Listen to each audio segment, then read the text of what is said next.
6:45. You're more than welcome to go ahead and give me the 5 minutes. Better hurry up, kind of signal or anything like that. But with that, let's go ahead and get started. Thank you for coming to the Spring Sports Activities Parent-Student Meeting for 2022. We're going to get rolling with this, or 2023, excuse me. Real quick, kind of our meeting agenda. I want to make sure that this is about 40 minutes, and then each of the individual coaches should have about a 30-minute session just to kind of cover some of their stuff. And then if there's any parent meetings, parent committees that would like to meet with me about anything, you can go ahead and do that. I will be around right afterwards. Just some information on some of our introductions. Our building principals, Mr. Supez, assistant principal, Mrs. Downs, Mr. Straka, Dr. Porter, and then myself, Mr. Jasmine. For those of you that don't know me, I'm the current activities director, assistant principal. For our spring coaches, Mr. Legursky is our spring golf coach. He is not here tonight, but he will be making sure that he gets communication out. We will also make sure that those golfers, make sure you sign in so that we know that you are here in attendance. Spring tennis, Mr. Anderson, I believe he's if he would stand up, it'd be a lot easier. Oh, there he is.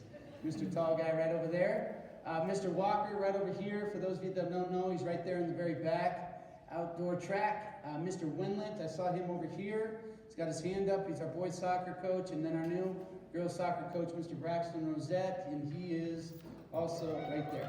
So, welcome aboard, Braxton. Our support staff, I want to make sure and just kind of give a lot of support and help with Ms. Kidd and Mrs. Montoya. They do majority of the responsibilities. They take care of all our secretarial work. They do a great job, so go from there. Oh, did I? My gosh, darn it. Okay, I apologize. Miss Ice, you can chew me out afterwards, or you can chew me out now. Also softball with Miss Ice. I do apologize. Sorry about that. So Miss Ice right over there for softball. Real quick again with our, oh, that thing's moving quick.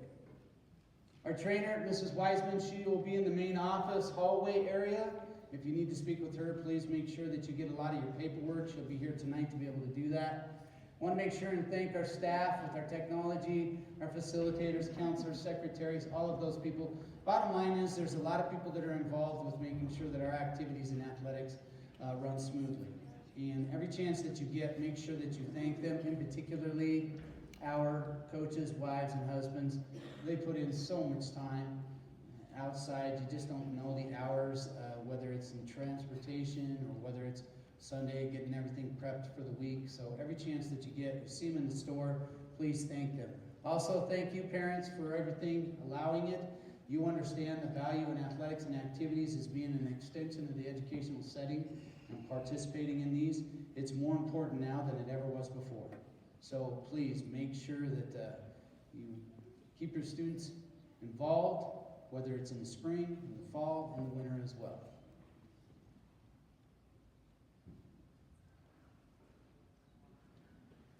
Our philosophy, basically the big thing about our philosophy is just making sure that we're a part of a multi-sport. We understand the values and strengths of being involved in multiple sports, and we try to encourage that as much as possible. Helps with the academic, social, and athletic growth or activity growth for them. We want them to be a part of that. There are a multitude of character traits that are associated with that, and that's just a small list. But what's most important is that they learn these traits, just not in the classroom, but outside of it, more so in an outside setting with athletics and activities. Some of the things, I always say this, I think it's one of the most important components. Please, every chance that you get, have your student athletes get involved in a strength conditioning program of some type, okay? Whether it be through the school, whether it be an outside program that we have. It literally is the biggest secret that everyone knows about. You want to make a considerable change in the success of your programs, they need to be actively involved in a strength and conditioning program. And you'll notice here, some of them, this is females 18, males 19. This is when we really are starting to train to win. Right now, we're focusing on being able to compete. And when it gets to that next level at the secondary, post-secondary level, that's when they're actually out there and they're the win. They recruit to do that. This is an opportunity for us just to be able to learn how to be able to compete. So, again, get into the weight room.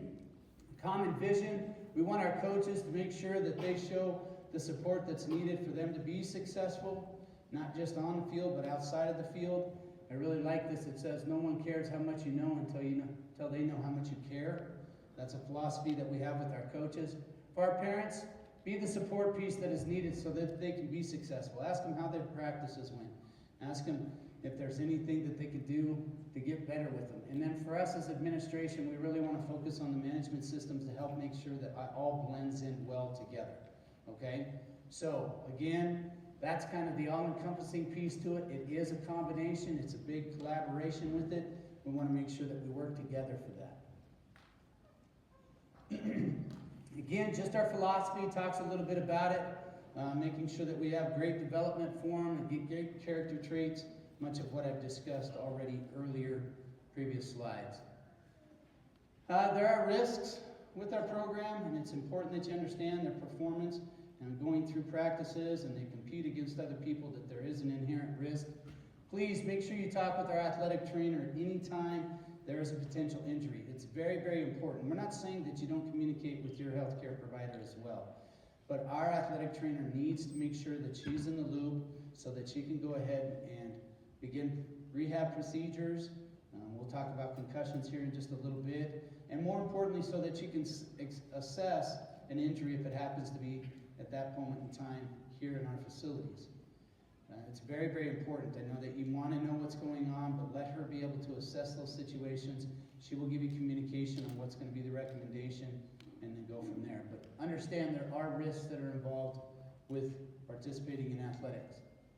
This is our concussion management protocol. It's actually a state statute.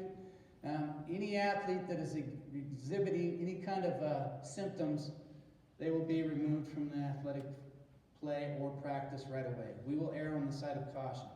Okay, the old days of having the comment, rub some dirt on it, you're fine, is way gone and past. You'll see here that if they have been removed from play, they must make sure that they see an appropriate licensed healthcare provider and they communicate with our athletic trainer. Okay, again, very, very important. We do a impact testing, which is a pre-assessment of their cognitive ability. From that, then if they do get a concussion, that's part of their return to play protocol, which you'll notice that we'll have in the process here. It's typically, it can be anywhere from 4 to 6 days. Okay, so even though your healthcare provider may state they have returned, now we start our return to play protocol. Okay, the cognitive association with what's done academically and what's done athletically are two different things, and we want to make sure that we accommodate both circumstances with that. So understand that you may hand in a note that says your doctor has released them. At that point, all that's done is allowed us to begin a return to play protocol so that we can make sure that they're fully prepared to handle the rigors of competition and practice. You'll notice that we will do impact testing. Most of them should have done it already for pole vaulters, for soccer, and for all of our softball athletes as well. Okay, so again, just make sure they'll get communication. If you have impact testing on Dragonfly, don't use it unless you're one of those 3 athlete types. Get your physical. Most of you should have this taken care of, but we want to, anything after May 1st is an acceptable physical. There are a multitude of different licensed care providers that can provide that. You can get the information off the Wyoming High School Activities Association. Right in there, they've got a page. Also, most of our providers have it on file, but you have to have a physical before you can practice. I want to make sure that that's very important, that you understand that. Make sure that you have that physical taken care of. You'll want to turn that into our athletic trainer.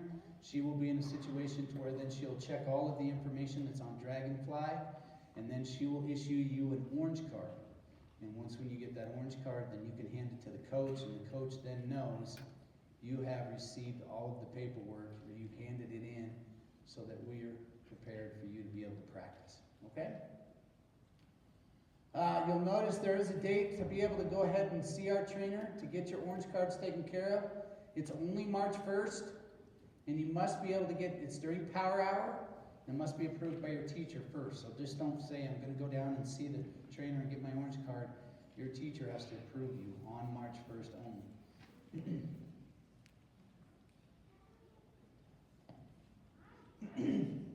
excuse me. Activity highlights, practice. Again, this is something that's very important. You have to be in all of your classes the day of in order to practice. If you happen to have morning practice, then it's previous day. So for instance, you're going to have practice tomorrow morning. Were you in all your classes the day before? If you were, then you can practice that morning. Otherwise, you have to be in all of your classes in order to be able to practice and in order to be able to compete. Students must be in all their classes the day of a competition. If leaving before classes start, then the student athlete must be in all their classes the day before. Okay, so make sure that you understand that. And there is some fluctuation, unless you've been hidden behind a rock lately. The weather has been just wonderful. And so transportation has been kind of a circumstance that we have to work with a little bit. Transportation to the event is required. Okay, there are extenuating circumstances. If you have that, make sure you communicate with me, and then we can go from there. And then there is some protocols that are set up afterwards, and we can talk about those. Absences that can only be pre-approved by myself if you are going to be gone. So if you have a doctor's appointment on the day of a competition, please, we don't ask that you go ahead and change that. We understand how schedules are set up, and they do them in 6 months in advance and everything. We just need to know prior to. I know you know when the schedule is for when your doctor's appointment's going to be, so just send me a quick parent square or an email, or have your student athlete come in and see me and say, Mr. Jasmine, I'm going to be absent on Wednesday at 1 o'clock, and then I can go ahead and explain that process. Just for clarification during this time now while I have you, if you do have an appointment, let's say it's at 10, we do ask that your student athlete goes to school until they need to leave for their appointment. Then at that point, they go ahead and they check out. Very important, please make sure they check out. So if we have a safety circumstance and we need to evacuate the building or whatever, we know that they're not in the building. And then once when they've checked out, they go to their appointment. Here's the important part. Please make sure they bring a note. They need to have a note that verifies that they were there, and then return immediately following. We've had some unfortunate circumstances where there's been some athletes that went ahead with their parents and chose to go ahead and have lunch, and we actually had them at the time go to the mall, shop for some shoes, and then showed up, and then unfortunately they were unable to be able to compete. So make sure that they return right away, and when they do return, that they go ahead and check back in. That's very, very important. And at that point, they go to the rest of their classes, and if they've done that, then they will be good to go ahead and compete. So very important with those. And that kind of talks about this right through here. Overnight trips will be subject to bag checks. Please make sure that you understand that. That is a requirement that we have for our coaches. You're going to be overnight. We want to make sure that there's nothing that's going to be sent that needs not to be. So be prepared for that. And then our coaches will have some additional information that will be in their training notes on that. Points of emphasis, only 8 semesters, so oftentimes we'll hear some student athletes say, well, I didn't participate my freshman year. That means I can go ahead and compete my sophomore, junior, senior, and then if I'm a super senior, I can compete again, right? Now, once when you hit high school, you start your 8 semesters. So be active, be participants, and start right away when you're freshmen. Students must be amateur athletes. If you have any kind of pro status, you need to make sure that you let us know. This is kind of interesting. I know some of you have heard just a little bit about NIL, name, image, and likeness. In the next few years, that could become an interesting challenge. Cannot compete on an independent team, and this is very, very important because spring sports kind of play a factor into this a little bit.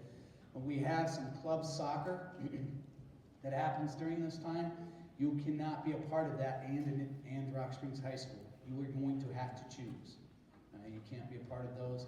Also with independent teams, if, for instance, a community coach says, hey, I'd like to take these 5 athletes and start doing practices outside of what you've done, that is considered an independent team, and that would violate this rule.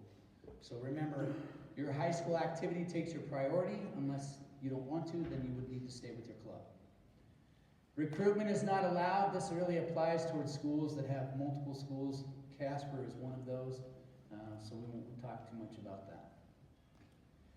Participation requirements. There's this insurance form. It's up there at the desk. Make sure that if you do not have insurance, please grab this. You have to have insurance in order to compete. Wyoming High School Activities Association has a form, and it's this form right here. It's a really inexpensive cost for catastrophic insurance. you will need to have that. Right here in bold, it says, any homeschooled student must see myself before participating in any activity. You cannot practice either. You have to have all of that stuff taken care of, and it needs to be approved by the Wyoming High School Activities Association along with us as a school to be able to go ahead and do that. So if there are any of you that are homeschooled and you haven't already done that, please come and see me afterwards or see one of our secretaries so that we can get that submitted and taken care of. Virtual school, we'll talk about this a little bit. Virtual school through Sweetwater County is exempt from the homeschool agreement because it's still part of the district, and we'll talk about eligibility for that once when we get to that point. Coaches, you can only have one practice a day, or athletes' day as practice as only counts as one. So if you have two, it still only counts as one. And it talks a little bit about the age thing, not too much there, and we'll talk about eligibility in our next couple of slides. Student code of conduct, obviously, you know, it's an extension of the educational setting. Education has a right, activities and athletics is a privilege, and because of that can be held to a higher standard. And you are in the community, you are identified as a role model, there are higher circumstances with this. And so if you have any dishonor as a student, the team, or the school, consequences can be any of these that are listed here. So we do expect you to be at your best, and it's at all times. Not even includes off season, so make sure you understand that. We do have an alcohol, tobacco, and drug abuse policy. What it is the first time violation is a 60-day activity consequence. You can still practice during that time, but you cannot attend or perform during any competitions. Second offense ends up going to 1 full calendar year. Okay, so from the point it starts, 1 full calendar year, you will be ineligible for any activity or athletic event at Rock Springs High School. And if it's your third violation, you cannot participate in athletics for the rest of your high school activities here at Rock Springs High School. I want this noted. Notice that electronic media constitutes evidence of alcohol or any kind of those other circumstances. So if we happen to, and with social media, we receive a post and it's anonymous, and all of a sudden the student athlete's holding an alcoholic beverage, you violated this policy. So make sure that you're very cautious who you're around and what you've got that's being posted. We do have a mitigation of the penalties. We understand that it is an educational circumstance. We're dealing with teenagers, and it is part of their process to be able to learn with that, so we have mitigated. If the student agrees to participate in that, what we call a student assistance program, from the first violation, from 60 activity days, it goes to 20% of the total contest performances or events, and that will not exceed more than 5 total competitions. We felt that that's a very important thing to be able to use because, you know, if we use basketball as an example, you can play 3 games in 2 days. Whereas in football, you play basically 1 game a week. So that's why we go with the percentage.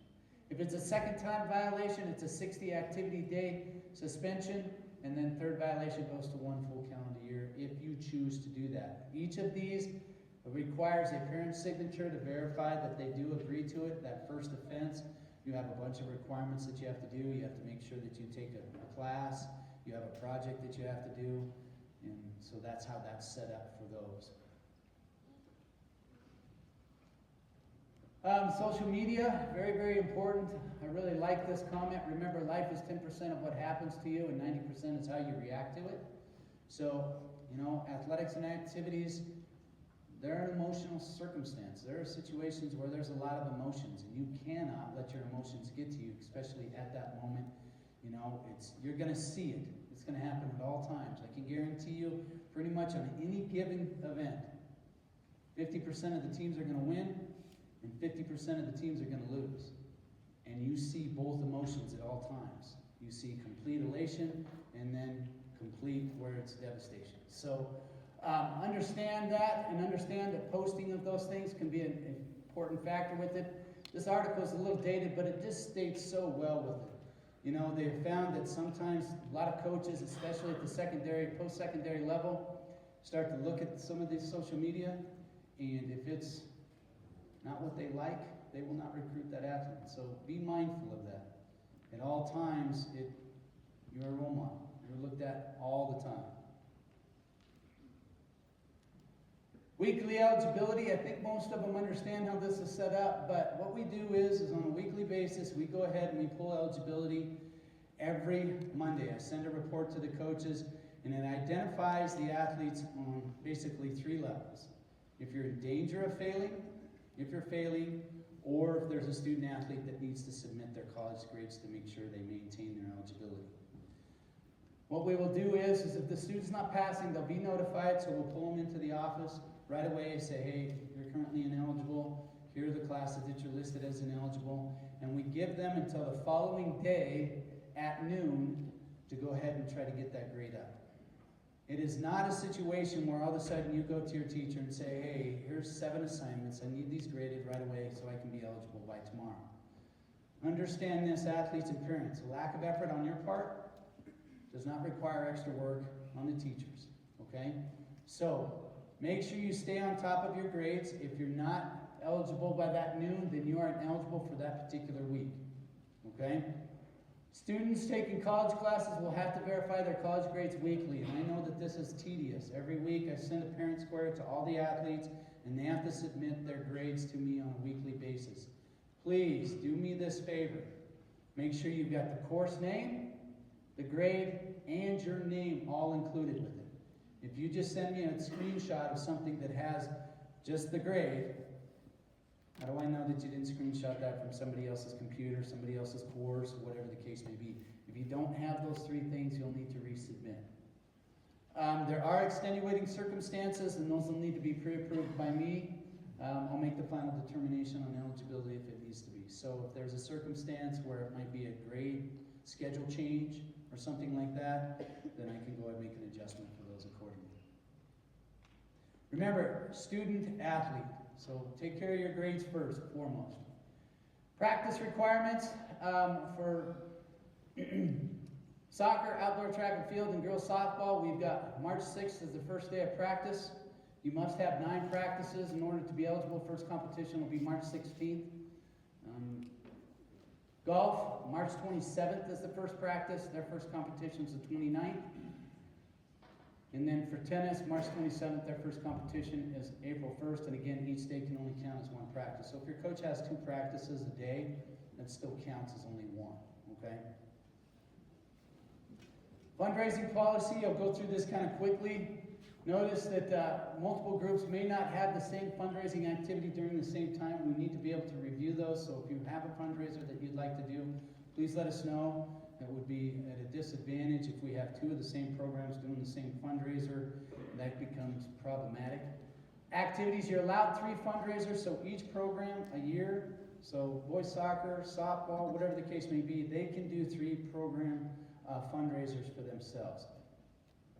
And then we can accept donations. Any donations of $5,000 or more must be accepted by the superintendent.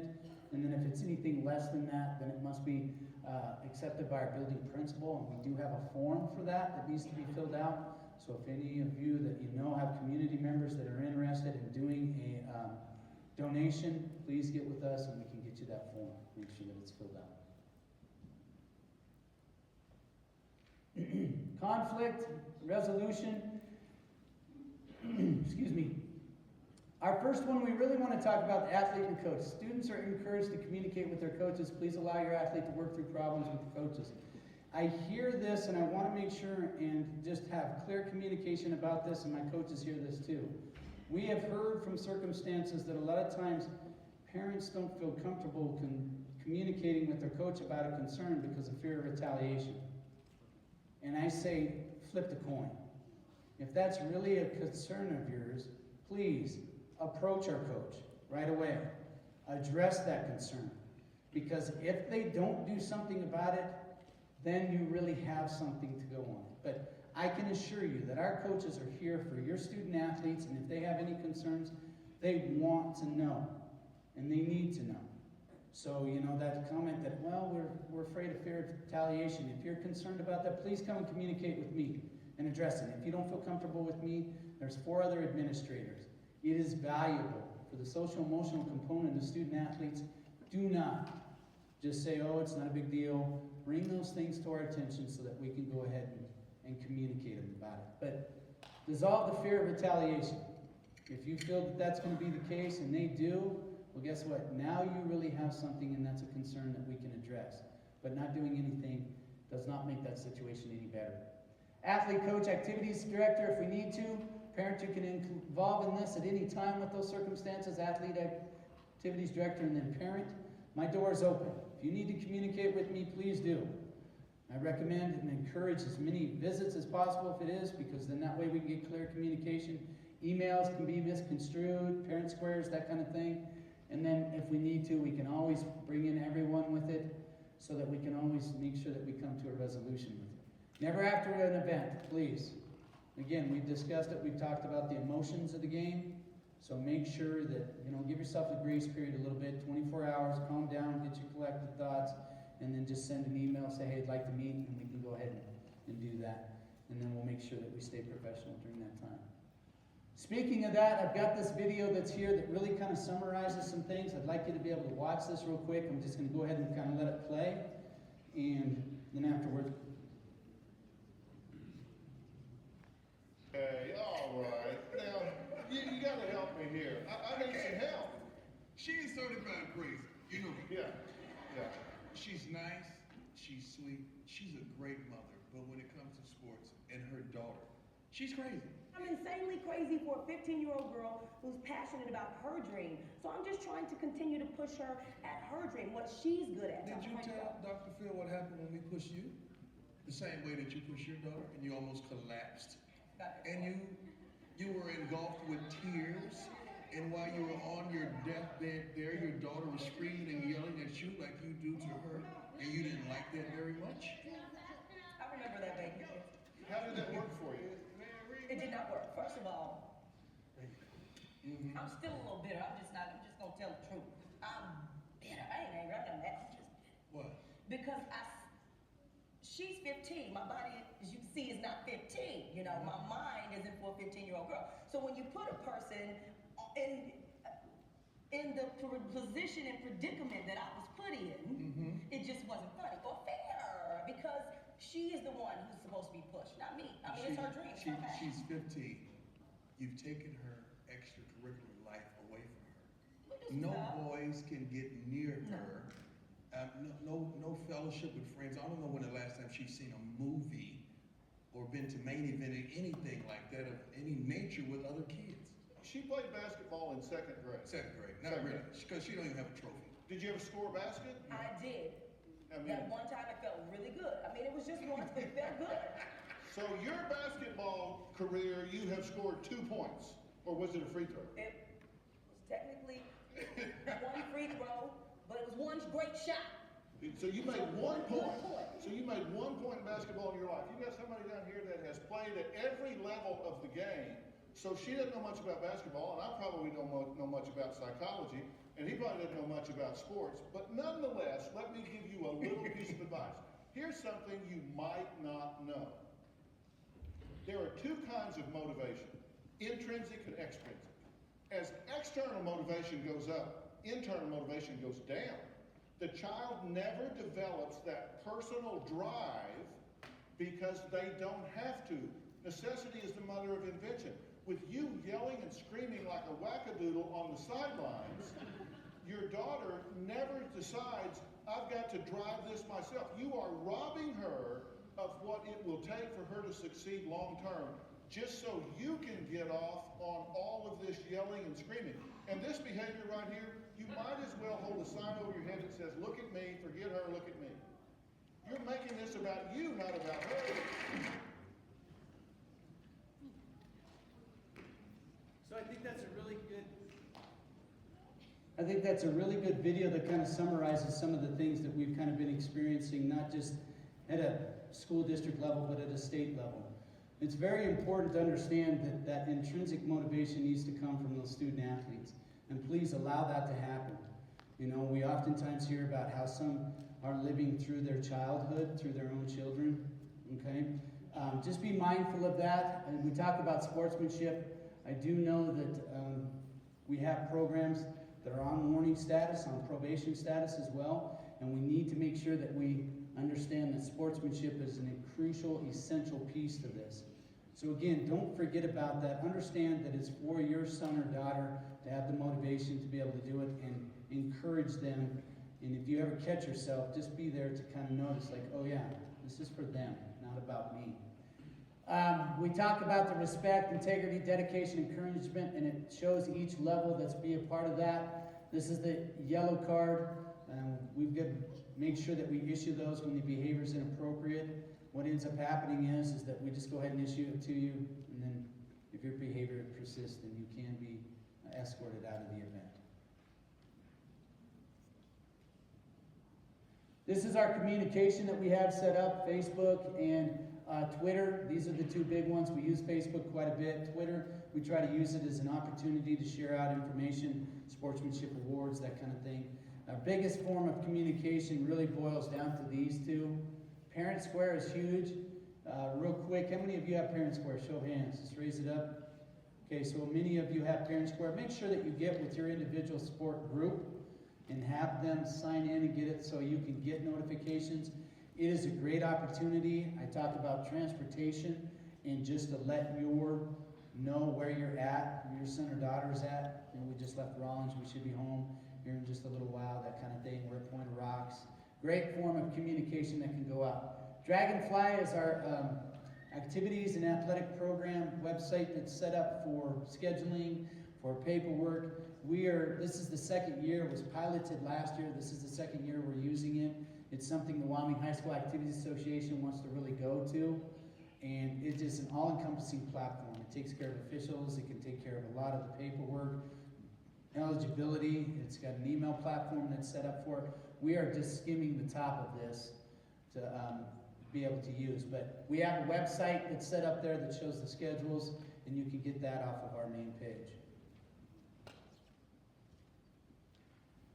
Here are individual breakout sessions. Like I said, golf will be contacted via Parent Square or text. Outdoor track and field, the mezzanine that's going to be nearest to this side, so you'll actually go out, take a left, and it'll be that mezzanine area. That's where you'll be located. Soccer, you're in the library. Girls soccer is in room 414. It'll be the first hall that's down towards the cafeteria. And softball is in the cafeteria. Spring tennis is room 302, and then our athletic trainer will be in the main hall. Please, please, please make sure you sign in. I don't want to have you make sure. We've got a video that you're going to have to take if you were not here, and you don't want to do that. You've been here, you've shown up, so make sure that you sign in. There's two iPads in each of the locations. You can get signed in, and then you can go ahead and listen to your coaches and have them set up. That being said, it's been 33 minutes. I think that is an all-time record for me. Thank you. Enjoy your breakout sessions.